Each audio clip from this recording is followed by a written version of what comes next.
¿Crees en las mentiras? O mejor dicho, ¿crees que lo que el gobierno te cuenta es la neta? Esa era la pregunta que retumbaba en la cabeza de Mateo Solís, un periodista de investigación que por años ha ido cazando sombras y secretos que el Estado quiere enterrar. En su despacho, un rincón que olía a papel viejo y a olvido se le quedó mirando a la pantalla de la computadora. Justo en el centro, una foto en sepia de dos gemelos idénticos, con unos ojos enormes que daban miedo, parecía mirarlo de vuelta. El pie de foto, escrito a mano, era un susurro del pasado. Yecapixtla, 1951. Los prohibidos. Un escalofrío le recorrió la espalda, pero no por el aire acondicionado, sino por la cruda verdad de que se había topado con algo que el gobierno mexicano borró a toda costa, una verdad tan peligrosa que se había quedado encerrada en el tiempo por más de 70 años. El estudio de Mateo era un desastre de verdades olvidadas, con cajas llenas de documentos y pilas de periódicos viejos. Era un hombre roto, hecho pedazos por un dolor que no se le iba. Perder a su novia en un accidente que sabía que era puro teatro del gobierno lo cambió por completo. Su trabajo, que era una profesión, se convirtió en una venganza personal, una cruzada para destapar la corrupción y la maldad que se esconden detrás del manto de la seguridad nacional. Cada reportaje que publicaba era un grito mudo pidiendo justicia. La sed de respuestas lo consumía, una llama alimentada por la desconfianza. Para él, la verdad era la única forma de honrar a los que se fueron, y la foto de esos gemelos inocentes era la gasolina para esta nueva batalla. La voz ronca de su editor, Miguel, sonó por el altavoz, con su tono sarcástico de siempre. «Mateo, neta, dime que no estás en otra de tus cacerías de fantasmas. Ya tenemos que cerrar la edición. La gente quiere noticias, no teorías de la conspiración». Pero Mateo ni lo peló. El archivo anónimo que le llegó era un rompecabezas incompleto, pero cada fragmento era una pista que enganchaba. El material hablaba de un caso de seguridad nacional en Yecapixtla, Morelos, y de unos niños con habilidades especiales. Con cada línea le salía una pregunta nueva. Una capa más del misterio se le destapaba. ¿Por qué el gobierno le tendría tanto miedo a dos chamacos? ¿Y quién era la persona detrás de esas notas, la que se la jugó para que la verdad saliera a la luz? Como un rayo, le llegó el recuerdo de su novia, sonriendo, creyendo en la justicia, antes de que la tragedia se la llevara. Mateo cerró los ojos. El dolor le caló, pero la determinación era más fuerte. La historia de los gemelos prohibidos no era solo un chisme, era una venganza simbólica contra el sistema que le había quitado todo. Vio la oportunidad de exponer la corrupción y la crueldad que se escondían detrás del manto de la seguridad nacional. Esta historia era más grande que él, más grande que su dolor. Era la voz de todos los que fueron silenciados y olvidados. Ese archivo era un llamado, un susurro del pasado pidiéndole que lo escuchara, y Mateo no podía, ni quería, ignorarlo. La curiosidad se convirtió en una obsesión. Mateo se pasó la noche hojeando los documentos, agrandando las fotos, buscando patrones en las notas. Vio que el coronel Ramírez se mencionaba un montón en los informes, siempre relacionado con las operaciones de captura y contención. El nombre era frío, sin chiste, pero la mención de operación de contención le sonó súper familiar. Con cada detalle que descubría, el asunto se ponía más complicado y peligroso. El gobierno no solo había escondido la existencia de los gemelos, sino que los había perseguido con todo. La amenaza no era algo del pasado. El archivo le daba a entender que la operación para silenciarlo seguía activa, y que él, Mateo, se había convertido en su nuevo objetivo. Se dio cuenta de que necesitaba ayuda. El archivo mencionaba la dirección de un orfanato viejo en Yecapixtla, un lugar donde podría encontrar más información. Un viaje al pasado parecía ser la única forma de entender el presente. La decisión de ir a Yecapixtla no era solo por su trabajo, era una onda personal. Tenía que enfrentar la historia de frente, no solo con documentos viejos. La búsqueda no era solo por un reportaje, sino por una especie de desquite, una forma de encontrarle sentido a su propia historia de pérdidas y desconfianza. Sabía que se la estaba jugando con todo, pero la verdad era un premio que valía lo que fuera, incluso si le costaba la vida. Mientras Mateo trazaba la ruta para Yecapixtla en su mapa virtual, le saltó un mensaje anónimo en la pantalla de su computadora. «Te están vigilando. No confíes en nadie». El aviso helado lo hizo detenerse. No era la primera vez que le pasaba algo así. Ya había tenido amenazas en otras investigaciones. Pero esta vez, la sensación era diferente. La cacería ya había empezado. Eso solo le subió la determinación. Si le tenían miedo de que publicara la historia, significaba que la verdad era aún más explosiva de lo que se imaginaba. El tiempo parecía haberse parado. La ciudad que amaba se había convertido en un paisaje de secretos y mentiras. Mateo se sentía un extraño en su propia tierra. La idea de una conspiración del gobierno, tan lejana en el tiempo, ahora parecía tener vida y estarlo persiguiendo. Con cada ruido en la calle, con cada sombra que se movía, sentía que la paranoia se le pegaba. La historia de los gemelos no era solo un archivo, era una maldición, una red que se extendía por décadas y que ahora lo atrapaba por completo. Su viaje empezaba no porque quisiera, sino por un impulso que no podía controlar de destapar la verdad, sin importar el precio, el riesgo o las vidas que se pusieran en juego.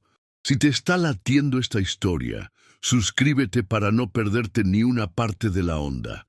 Y cuéntame, ¿desde dónde me estás viendo? Me encantaría saber desde qué rincón del mundo nos estás siguiendo.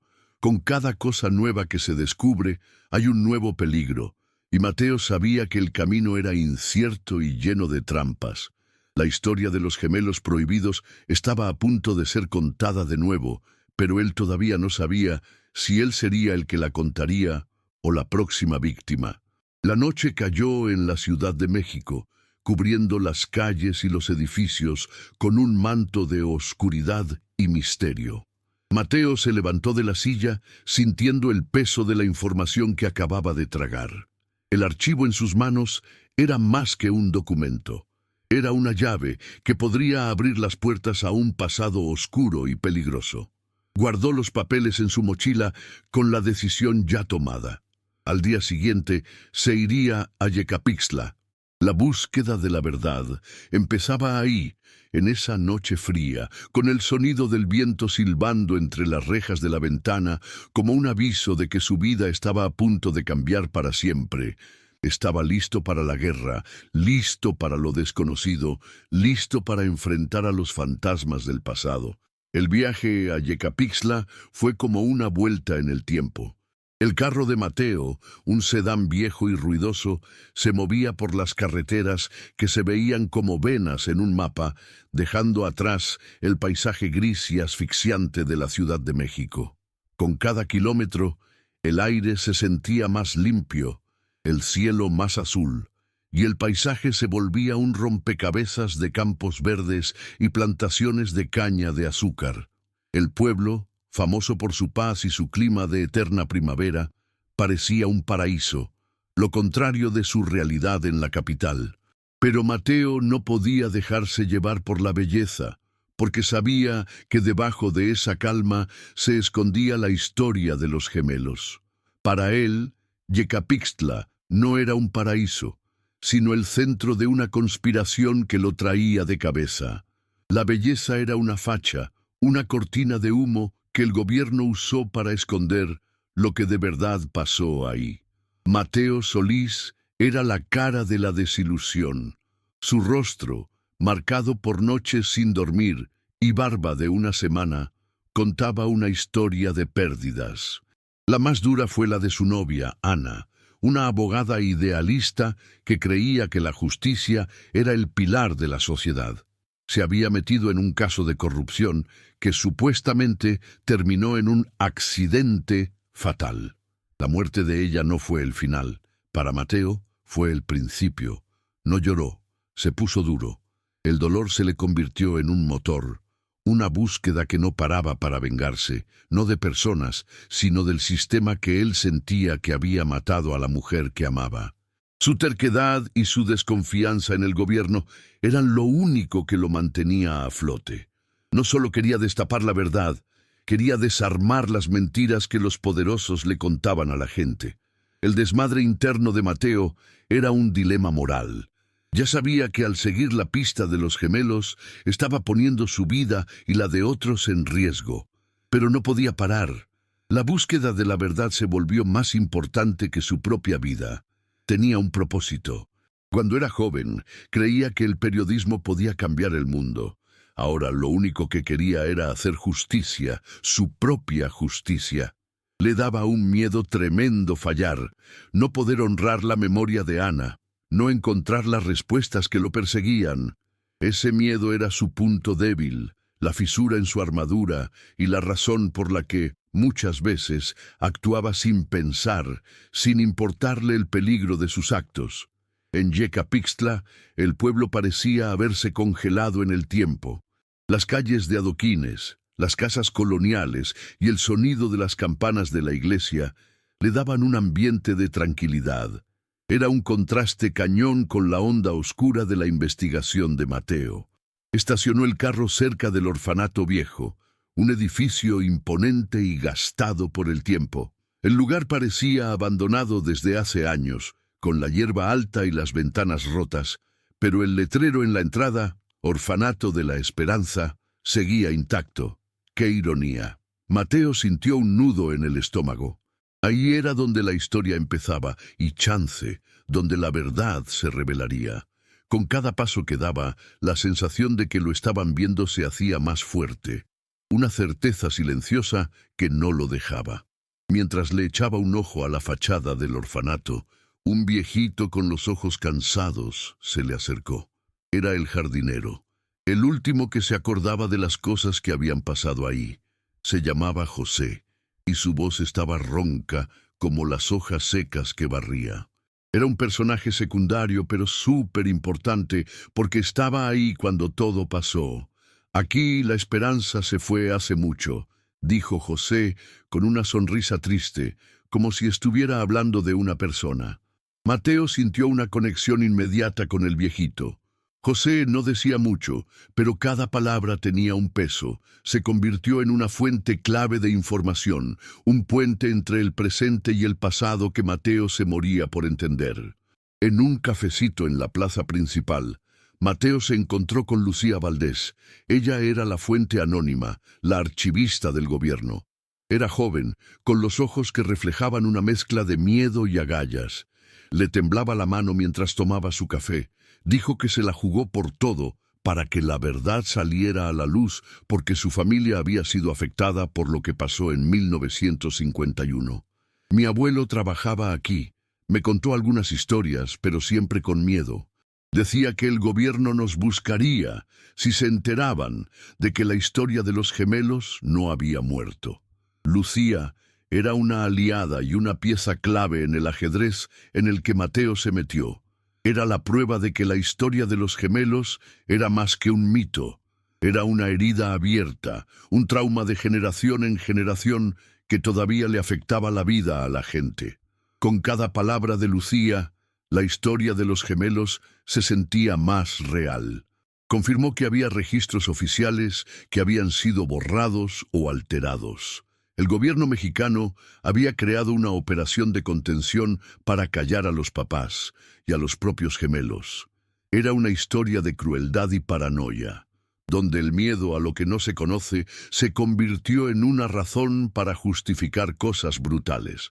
Lucía estaba muerta de miedo, pero sus ganas de que la verdad se supiera eran más grandes que su pánico. Le dio a Mateo una serie de documentos, copias de registros oficiales que se había robado de los archivos del gobierno. Esos papeles le darían más pistas y harían el misterio más profundo. Mientras Mateo y Lucía platicaban, la voz de una mujer sonó en una radio en la plaza. Era un discurso oficial del coronel Ramírez. Su voz era fría, tranquila, pero con una autoridad que parecía ahogar el aire a su alrededor. El gobierno mexicano siempre está trabajando para proteger a nuestra gente de amenazas invisibles. Mateo y Lucía se miraron. No era una casualidad. El coronel estaba más cerca de lo que se imaginaban. El malo ya estaba en movimiento, y la cacería había empezado. El peligro era inminente y la vida de los dos estaba en la línea de fuego. Mateo sabía que de ahí en adelante, cada paso que diera sería visto, cada movimiento de él y de Lucía sería vigilado. La tensión entre Mateo y Lucía se sentía en el aire. La confianza entre ellos era frágil, construida con secretos y miedo. Ella no lo conocía, pero él era su única esperanza de que la verdad se revelara. Él, por su parte, veía en ella un reflejo de su propio dolor. Los dos estaban peleando contra un enemigo invisible, un sistema que se sentía que estaba en todos lados. El coronel Ramírez era la cara de ese enemigo, el que hacía lo que el Estado quería. No era solo un militar, era el guardián de los secretos de Yecapixtla, un hombre que creía en su misión de proteger al país de amenazas que él creía que eran de verdad. Para él, Mateo y Lucía eran solo peones en un juego, y estaba decidido a ganarles.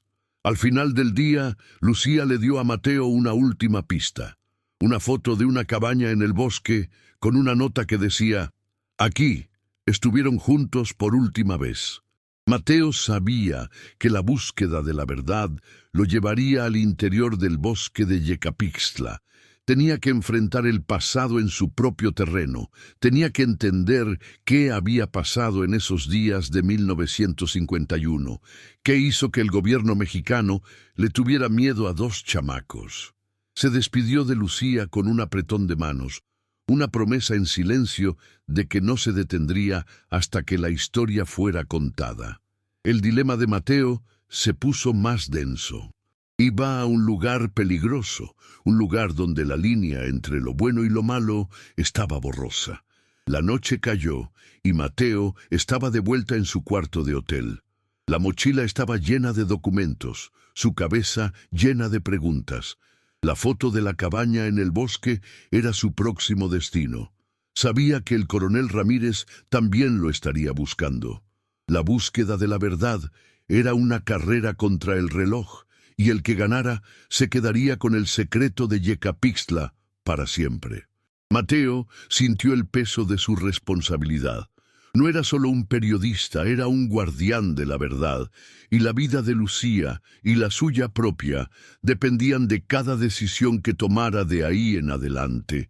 El peso de la historia de los gemelos parecía sentirse en el silencio de su cuarto. El aire estaba pesado y la luz tenue de la lámpara de la mesita de noche creaba sombras que daban miedo en las paredes. No podía dormir.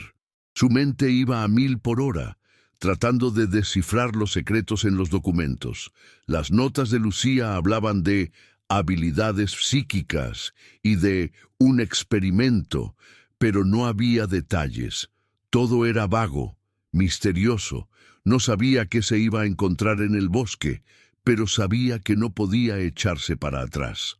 La historia de los gemelos lo estaba llamando y tenía que responder. Se sentó en la cama, con las manos que le temblaban, y abrió la laptop. Se puso a escribir, no un artículo, sino un diario. Una forma de dejar un registro de su viaje, por si no volvía. Escribió sobre el dolor que sentía, el coraje que traía y el miedo que tenía. Escribió sobre Ana y sobre cómo esta búsqueda era la única forma de volver a sentirla cerca. Se sentía como un hombre en la oscuridad, buscando a ciegas una luz. Sabía que iba por el camino correcto, pero también sabía que el peligro estaba acechando y que su vida, su historia, podría terminar en Yecapixtla. La mañana fría y con neblina de Yecapixtla envolvió a Mateo, mientras se metía más en el denso bosque siguiendo las coordenadas de la foto. El camino era casi invisible, cubierto por hojas secas y musgo. El sonido de sus pasos se apagaba con el crujir de las hojas, dándole un ambiente de suspenso. Con cada árbol sentía que la historia de los gemelos se volvía más palpable, como si el pasado estuviera susurrando en el viento del bosque. Se topó con un arroyo seco, y la sensación de soledad le dio en la torre. Estaba completamente solo, y sabía que cualquier movimiento en falso podría ser fatal. El coronel Ramírez no era un enemigo cualquiera, era un fantasma del pasado, un cazador sin piedad que no dudaría en callar a cualquiera que se atreviera a desenterrar los secretos de Yecapixtla. Mateo sintió que el peligro andaba cerca cuando vio ramas rotas y pisadas frescas que no eran las suyas. No estaba solo. El coronel estaba cerca. La paranoia, que antes era una sensación, se convirtió en algo real. Se escondió detrás de una piedra grande, con el corazón que le latía con fuerza en el pecho. ¿Qué harías tú si estuvieras en su lugar? La pregunta le resonó en la cabeza. Respiró hondo, tratando de controlar el miedo. Su búsqueda de la verdad era lo único que importaba. Pensó en Ana, en su promesa silenciosa de hacerle justicia. El recuerdo de su novia se convirtió en un escudo, una armadura contra el miedo. Sabía que tenía que seguir adelante, sin importar lo que pasara, porque su vida ya no era solo de él. Se movió con cuidado por el bosque, con todos sus sentidos alertas. El olor a tierra mojada y a pinos llenaba el aire. Escuchó un sonido de pasos que se acercaban y se escondió detrás de un árbol. Una figura alta y robusta pasó a su lado, con un uniforme militar viejo, el coronel Ramírez. El hombre era más grande de lo que Mateo se había imaginado, pero la postura derecha y la expresión fría en sus ojos eran las de un depredador. El coronel parecía estar en su cacería de todos los días, como si ya estuviera acostumbrado a callar a la gente. A Mateo le dio un escalofrío, un terror puro y total que lo dejó helado. Esperó a que el coronel pasara, y entonces siguió. Sabía que el enfrentamiento final era inevitable. Finalmente encontró la cabaña, una construcción de madera rústica y desgastada por el tiempo, cubierta de hiedra y musgo. Parecía que la habían abandonado hace décadas. Mateo se acercó con cuidado, con la mano en su mochila, donde estaban los documentos. La puerta estaba medio abierta y la empujó. La cabaña estaba vacía, pero las paredes de adentro estaban llenas de dibujos y escritos de niños. Dibujos de niños tomados de la mano, con un aura de luz alrededor. Las notas decían: cuando estamos juntos, somos fuertes. Cuando estamos solos, el dolor no se aguanta. La nota se repetía, con una letra que cada vez temblaba más. Los escritos en las paredes contaban la historia de los gemelos. No controlaban del todo sus poderes. Cuando estaban juntos, el poder se sentía de forma chida, como telequinesis y telepatía. Pero cuando se separaban, el poder se volvía destructivo, causándoles dolor y sufrimiento a ellos y a los que estaban cerca. El gobierno no los separó por maldad, sino por miedo. El miedo a lo desconocido y a lo que no se podía controlar. Con cada palabra que leía, el dilema se hacía más profundo. El coronel Ramírez no era el villano que se imaginaba, sino un hombre que actuó con el pretexto de proteger a la gente. La línea entre el bien y el mal, entre el héroe y el villano, se puso borrosa. De repente, la puerta de la cabaña se cerró detrás de él.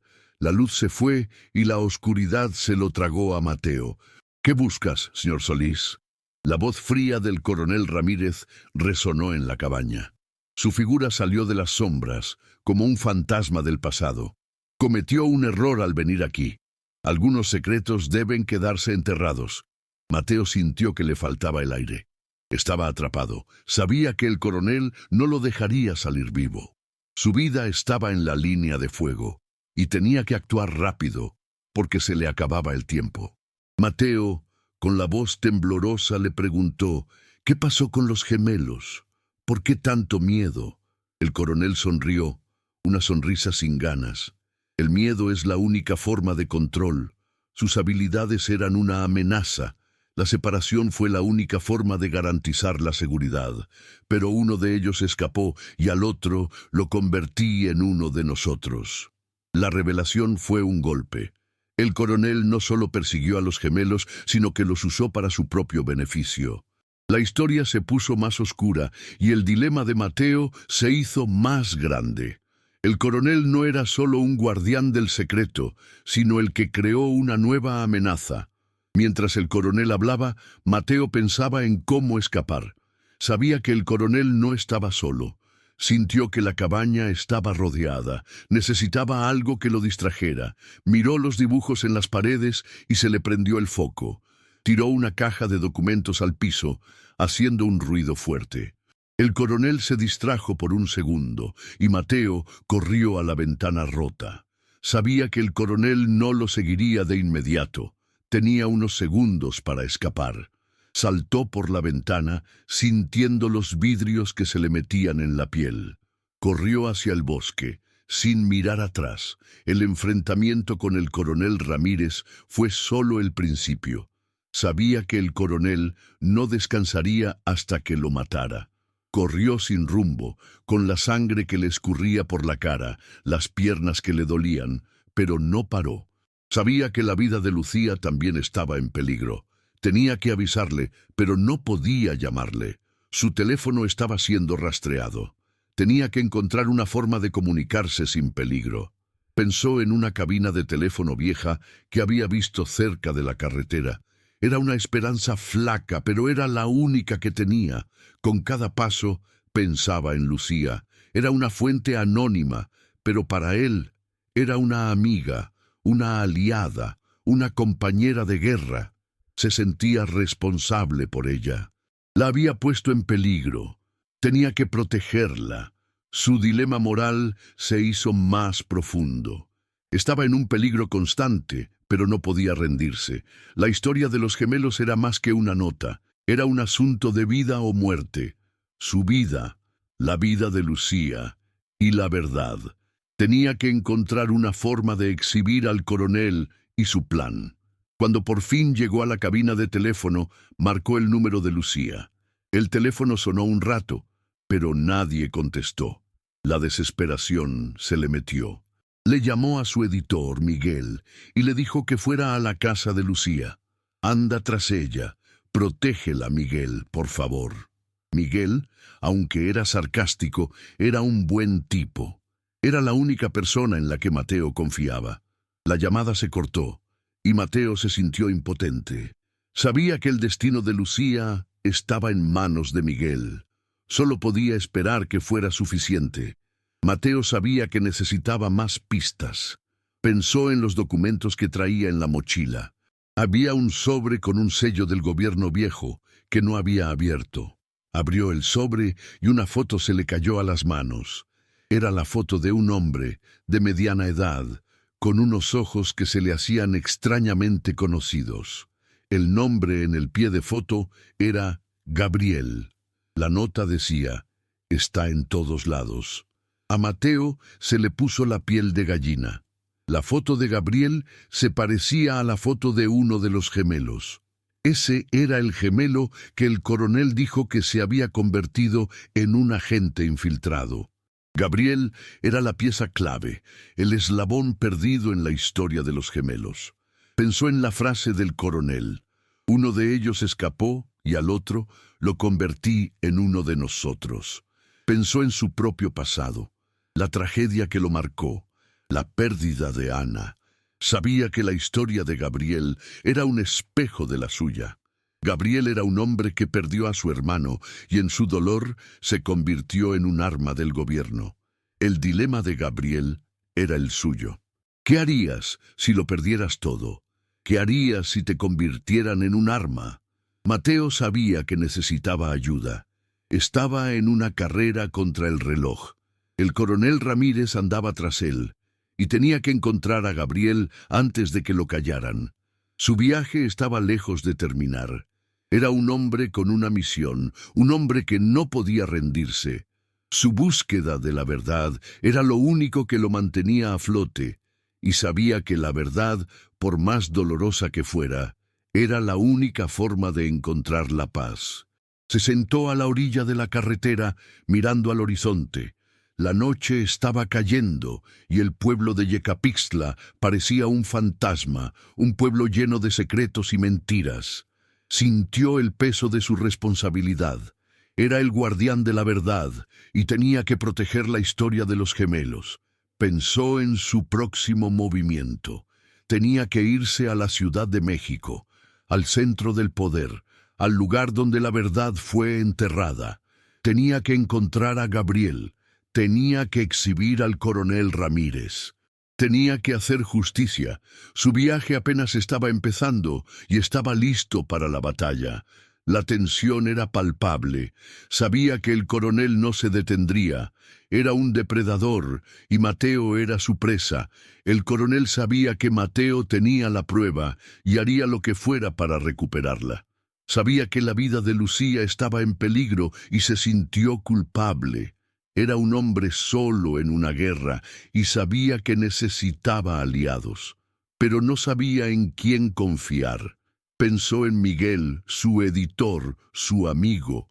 Miguel era su única esperanza. Con cada momento que pasaba, el peligro se volvía más inminente.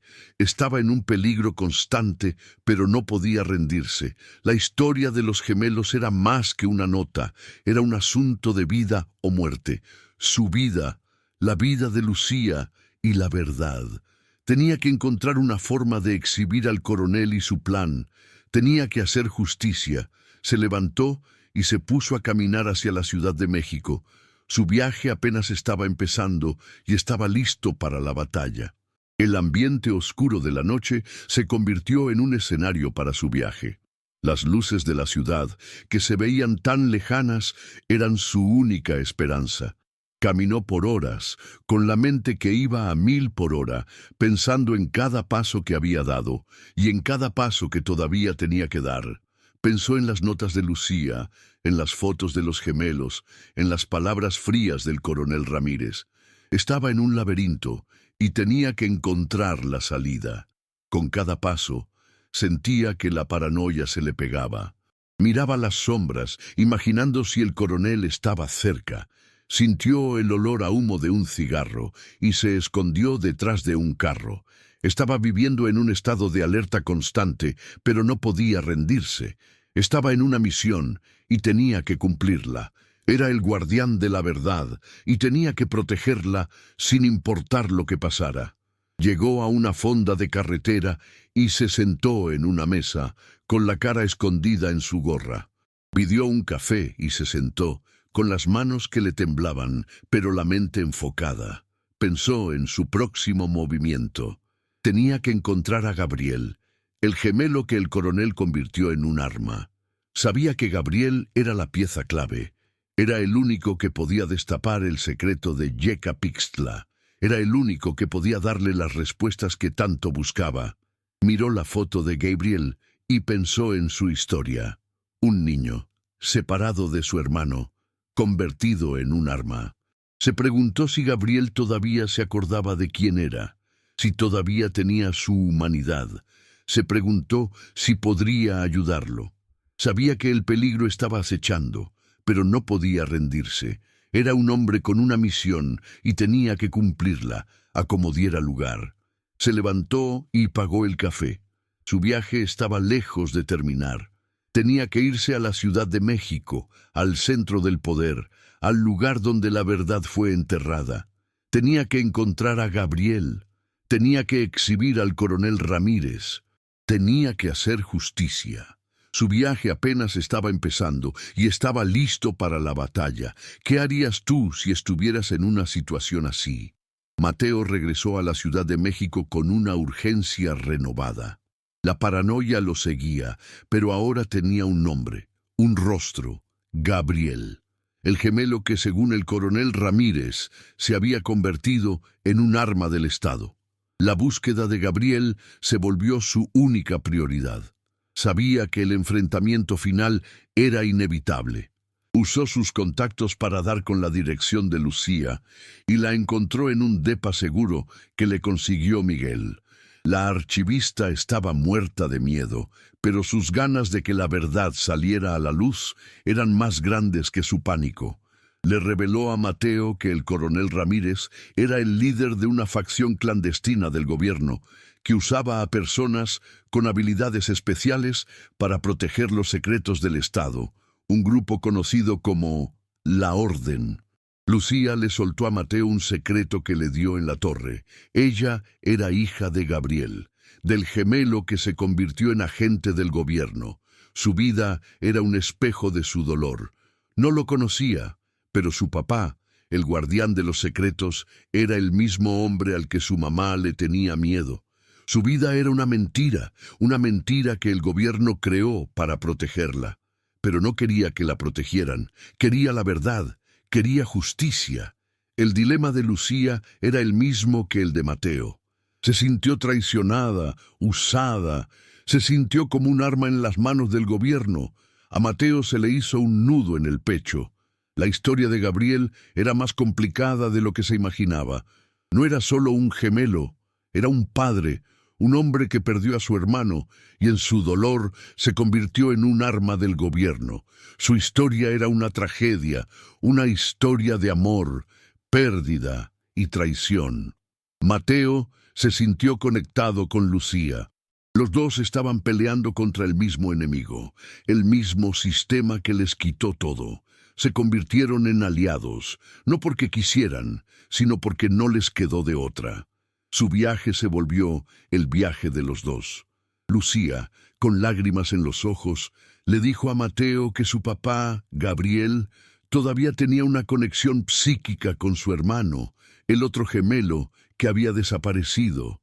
Se comunicaba con él en sus sueños. Era la única forma de volver a sentirlo cerca. Lucía dijo que su papá, por más que le echaba ganas, no podía quitarse la culpa, el peso de haber traicionado a su carnal. Era un hombre atormentado. Su vida era un purgatorio. Era un héroe y un villano al mismo tiempo. Era una víctima y un verdugo. Con cada revelación, la historia se hacía más profunda.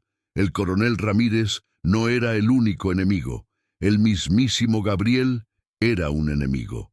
Era un hombre que el coronel usaba para proteger los secretos, para callar a la gente, para hacer el trabajo sucio. Era el arma más letal del gobierno, pero también era un hombre que sentía el dolor de la pérdida, la culpa de haber traicionado a su hermano. Era un dilema moral. La pregunta que le resonó en la cabeza a Mateo era, ¿es un hombre malo o una víctima? De repente, la alarma del depa sonó. El coronel Ramírez los había encontrado. Estaban atrapados. Su única forma de escape era la azotea. Corrieron a las escaleras, con el corazón que les latía con fuerza en el pecho. La voz del coronel resonó en la escalera. No se pueden esconder, la orden los va a encontrar. La verdad es un peso que no pueden cargar. Su voz era fría, tranquila, pero con una autoridad que parecía ahogar el aire a su alrededor. En la azotea, el viento soplaba con fuerza y el frío era cortante. La ciudad se extendía bajo sus pies, un paisaje de luces y sombras. Miraron al horizonte y vieron la figura de un hombre parado en la cima de un edificio. Era Gabriel. Su figura era alta, su postura era derecha. Los estaba mirando, con los ojos que parecían haber visto el infierno. Su figura era un misterio, un hombre que era un héroe y un villano al mismo tiempo. La voz de Gabriel sonó en la mente de Mateo, una voz que era tranquila, pero llena de un dolor profundo. No me puedes exhibir, yo soy el guardián de la verdad, yo soy el guardián de los secretos, yo soy el arma del gobierno. Su voz era un eco de su dolor, de su culpa. Era un hombre que se perdió en su misión. Se convirtió en lo que odiaba. Se convirtió en lo que peleó. Su vida era una ironía. El coronel Ramírez apareció en la azotea, con una pistola en la mano. Tu viaje termina aquí, señor Solís. La verdad es un lujo que la gente no puede tener. La ignorancia es una bendición. Tu búsqueda de la verdad te va a matar. El coronel levantó la pistola y el sonido de un balazo resonó en la noche. Pero el balazo no era para Mateo, era para Lucía, su hija. Gabriel, el guardián de los secretos, se puso frente a su hija. Usó su habilidad y el balazo se detuvo en el aire. El coronel se quedó en shock. No esperaba que Gabriel se volteara contra él. No esperaba que su pupilo, su arma más letal, se rebelara contra él. Su coraje se descontroló. Volvió a disparar y otra vez Gabriel detuvo las balas en el aire. No era solo un hombre, era un arma que el coronel no podía controlar. Ahora es la hora de la verdad. Ponte trucha, no te vas a querer perder lo que sigue. La batalla entre el padre y el pupilo, entre el bien y el mal, entre la verdad y la mentira. El clímax se da. Gabriel, con una furia que no se podía controlar, usa su telequinesis para desarmar al coronel y lo deja sin poder moverse. «Yo soy el guardián de los secretos», dijo, con la voz temblorosa. «Pero soy el papá de ella. La amo». Se volteó hacia Lucía y hacia Mateo con los ojos llenos de lágrimas y les dijo: «La historia no se puede contar. La verdad nos va a matar». Mateo, con la voz temblorosa, le dijo a Gabriel: «Tu historia es la historia de ella. No la puedes esconder, no la puedes proteger. Tienes que dejarla ir. Tienes que dejar que la verdad salga». Su voz era un ruego. Era un hombre que peleaba por la verdad y no podía rendirse. Sabía que la verdad era la única forma de encontrar la paz. Su viaje lo llevó a un dilema moral. Tenía que escoger entre su vida y la verdad. Tenía que escoger entre el bien y el mal. Tenía que escoger entre la justicia y la venganza. Gabriel, con lágrimas en los ojos, le dijo a Mateo: «Eres un tonto. La verdad es una farsa, el poder es la única realidad». Se dio la vuelta y se perdió en las sombras, dejando al coronel Ramírez inmovilizado. Su figura era un fantasma, un hombre que se perdió en su dolor. Su viaje lo llevó a un dilema moral. Se convirtió en lo que peleó. Se convirtió en un arma del gobierno. Era un hombre que perdió su humanidad, pero que todavía sentía el amor por su hija. La azotea se quedó en silencio. El viento era el único sonido que se escuchaba. Mateo miró a Lucía. Ella estaba llorando. Su vida era una mentira que su papá creó para protegerla. Pero no le importaba la mentira, le importaba la verdad, le importaba la justicia. Quería su historia, quería a su papá, quería su vida, quería su pasado, quería su futuro. Su vida era un dilema, una búsqueda de respuestas, una búsqueda de sí misma.